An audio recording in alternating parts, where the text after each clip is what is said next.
Freaky Friends. I'm Colleen. And I'm Margaret. And we're the Cousins Weird. Weird. Okay, so we are in different locations today. So if there's a delay between us a little bit, that would be why. I'm not sure if we're going to be a little weird sounding for you, but we are trying something different because Margaret has a little bit sick. Yes, we were camping this weekend with my sister and my middle child, who is going to be 8. They're in 3rd grade. On the way home, developed a fever and said she had a headache. So with COVID and all that going around, I thought it would be safer to not spread her disease around everywhere. So I'm home. And I'm at my house. Yeah, and I gave her some acetaminophen, and we took a nap, and she feels a lot better, although she does have a fever, and that's always fun when your kid's sick and you can't do anything for him. So anyway, now that she took a nap, she is feeling herself, and she's like, I'm ready to play. And I'm like, you still have a temperature. Go lay down. Little stinker. Well, my sister, my older sister, I'm the middle. I have a younger sister and an older sister. Hi, Jess and Renee. Love you. Although I don't know. I know Jess listens to the podcast, but I don't think Renee does. So if you listen to this, Renee, hello, and thanks for camping with us. It was a lot of fun. We went to Green Lakes campground in Syracuse, and it was tons of fun. And the water is like amazing and green, and it looks fake. It's cool. I've heard that it's beautiful there. I haven't been there.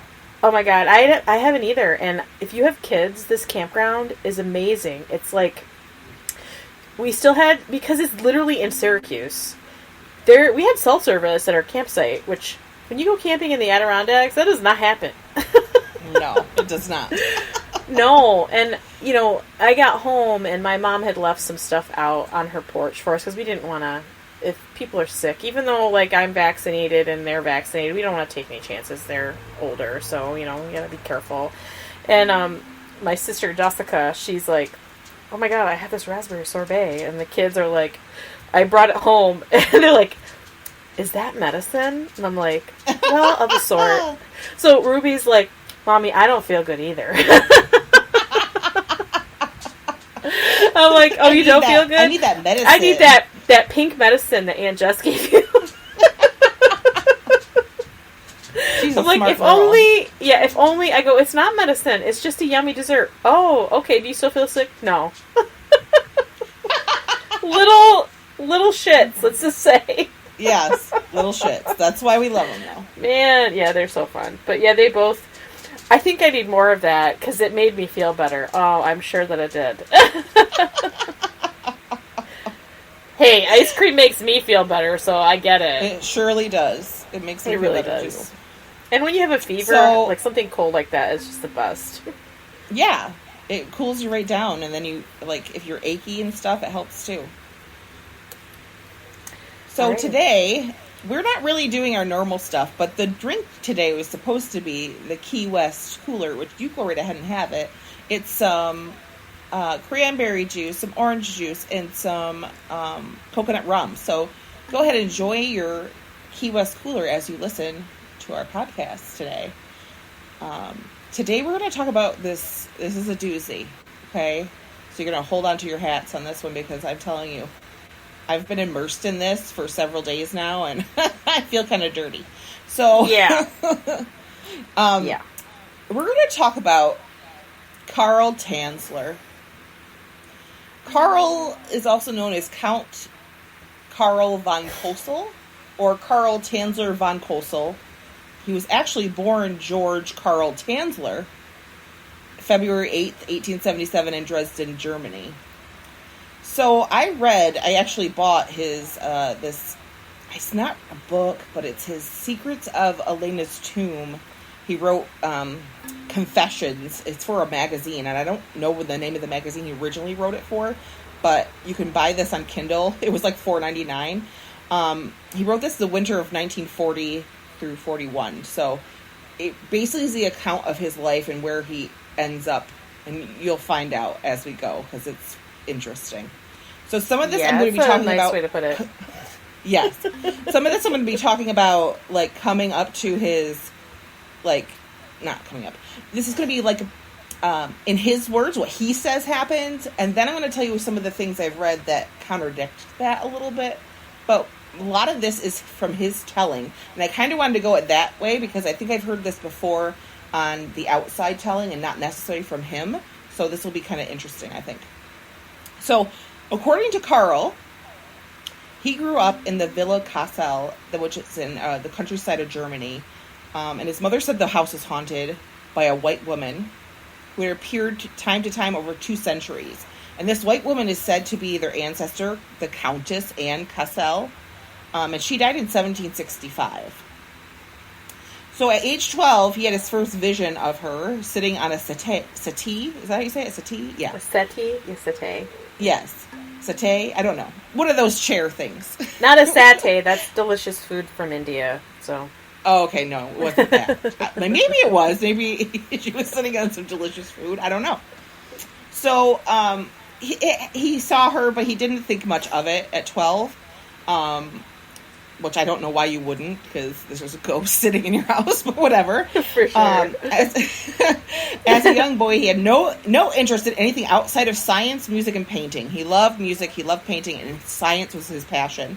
In high school, girls didn't exist to him. He could care less about that kind of stuff. He completely immersed himself in learning.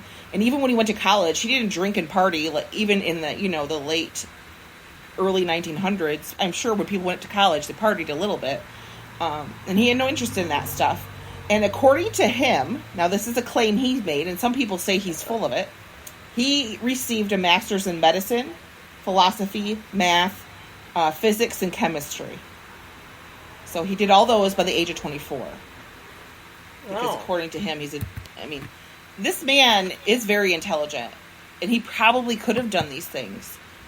But people say he was full of it, that didn't happen. But according to him, he did that. After college, he went back home, and he was working on his projects in this room they called the green room. I think because it was very green in there, because it was painted green and there was green lights or something. I don't know. Appropriately named. Yes, appropriately named because it's painted green. So they called it the green room. And so he was in there, and he says his account of this in this thing he wrote was that things in the room started levitating around him, including the 100-pound table, wood oak table. Things were falling over and being broken. And at first he thought, oh my goodness, there's a burglar in the house, or there's some kind of prank happening, because he's a scientist and he had to find a rational reason for it. But then he started thinking about his mother telling him about how the house was haunted.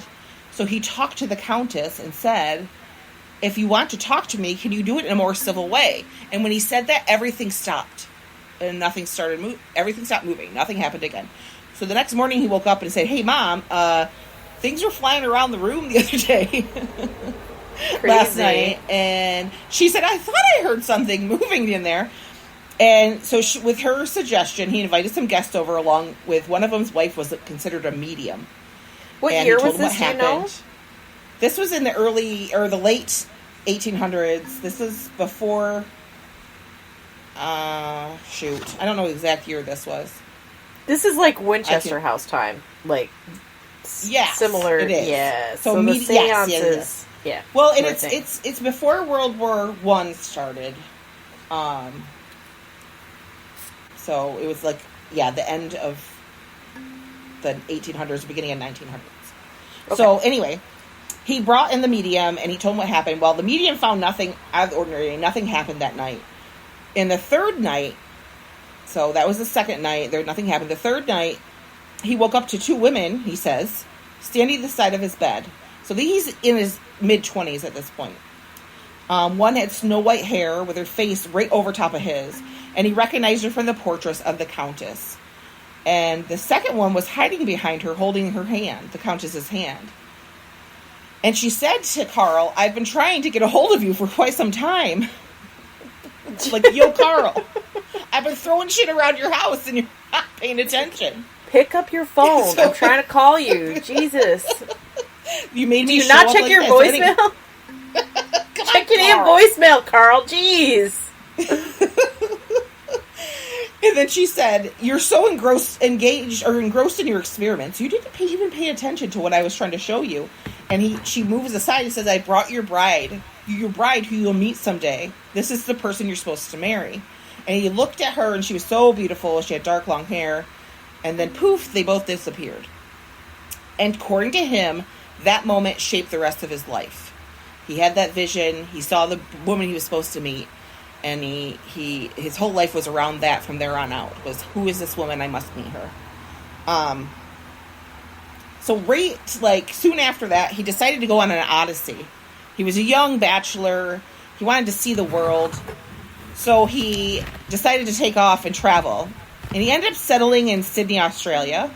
That was like 13 years before World War I. He was employed by the government as a civil engineer and an X-ray expert. And while he was living in Australia, March 1912, so this must have been like the early, it was probably like 1910 or something when the whole seance thing happened.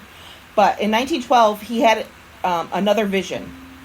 He was eating dinner at his table in his house where he lived alone, and his bride-to-be appeared before him. She had dark eyes and had a veil over her hair.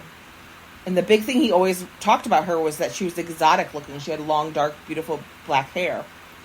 So immediately when he saw her, he stood up and he was like, "What can I do for you, my lady? What message do you have for me?" But she didn't speak, and she just smiled at him and held her arms out. So he went right to her, because she wanted to hug him, apparently. So he went right to her, and they embraced, and he said that he's never felt so happy in his life once he felt her embrace. And then she dissolved in his arms. Okay. So he was like, "Wait, where'd she go?" So he looked out in the hallway, and there she was again. And she started to walk around the house with him. And he said it felt as if her feet were not touching the ground. For the next 7 days, this happened. He'd go to work, come home, and she'd be waiting for him. She never spoke. She only smiled. And on the 7th day, she left when he was not home. And he said he could feel her presence was gone. And this was very upsetting to him. He was totally distraught about her leaving. So much so, he said that's how he ended up in the hospital. And he was in the hospital unconscious for 3 months with typhoid and malaria fever. Yikes. And so he had basically a spirit bride in his house. Yes. Right? That's what he says. Fun. That she came to him and hung out. He was super happy. He didn't care if she was a spirit. She was just really happy she was there. But then all of a sudden he wakes up 3 months later and he's been in the hospital unconscious. So did he envision her? Did he have a fever dream? Did this happen? Carl? Right. Maybe you just had, you had typhoid. Maybe that was it. It could be. Typhoid and malaria? Yeah. You kind of might need to check into that first, before you think you have a spirit bride walking around your house. Maybe it's the typhoid running around in your body, or the malaria. Carl. Either one, pick one. Or maybe both. Come on, Carl, get it together. Yeah, Carl. So when he woke up, he was handed letters from home. He had been written letters while he was passed out for 3 months. Apparently his father went into a coma on March 7th at 7 p.m., the exact day and time that his bride appeared to him in his house. He said that they told him that his father would wake daily at 7 p.m. briefly every day, and then died the same day and time that she left him. And to him, she was there to ease his pain, to let him know something happened and be there for him. But he didn't find out because he passed out and was in the hospital for 3 months. Okay. So that was his explanation of all that. Again, this is Carl's words. Doesn't mean it happened. Carl's a little nuts. Yeah, a little. So after all this happened, 2 years later is when World War I broke out. Can't speak.